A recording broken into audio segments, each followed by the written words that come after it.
Utsman bin Affan kemudian berangkat menuju Makkah. Ketika sampai, Utsman menemukan sebagian orang-orang Quraisy berkumpul di sana.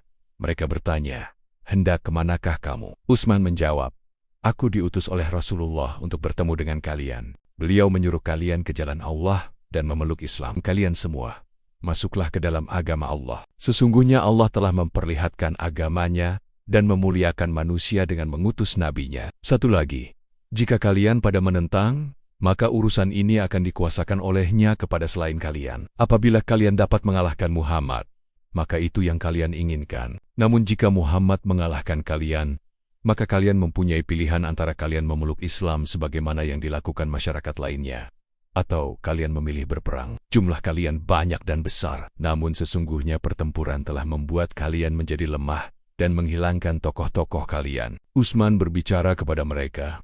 Ketika ada di antara perkataan Utsman yang tidak mereka inginkan, maka mereka mengatakan, "Sesungguhnya kami sudah mendengar apa yang kamu katakan.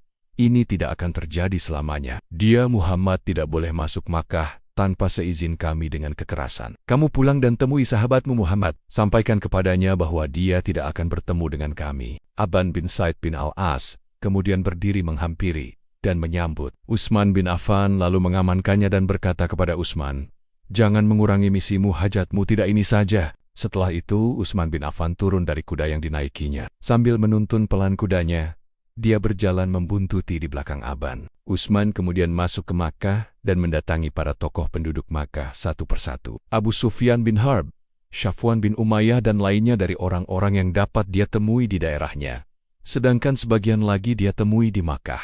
Mereka semua memberikan jawaban kepada Utsman, "Sesungguhnya Muhammad tidak boleh masuk ke Makkah tanpa seizin kami selamanya." Orang-orang musyrik Makkah mempersilahkan Utsman bin Affan untuk tawaf di Baitullah, namun Utsman menolaknya. Utsman kemudian menyampaikan risalah Rasulullah kepada orang-orang Islam yang lemah di Makkah, sekaligus memberikan kabar gembira kepada mereka akan datangnya kelonggaran dan jalan keluar dalam waktu dekat. Sementara itu, Utsman menerima pesan mulut dari mereka untuk Rasulullah, yang intinya sampaikan salam kepada Rasulullah. Sesungguhnya zat yang telah menurunkan beliau di Hudaybiyah, tentu dia berkuasa untuk memasukkan beliau ke pusat Makkah. Tiba-tiba tersiar kabar di kalangan kaum muslimin di Hudaybiyah, yang intinya Utsman telah dibunuh. Mendengar berita tersebut, Rasulullah menyuruh para sahabat beliau untuk melakukan baiat, memerangi dan menggempur orang-orang musyrik di Makkah sampai titik darah penghabisan. Para sahabat menyambut seruan beliau.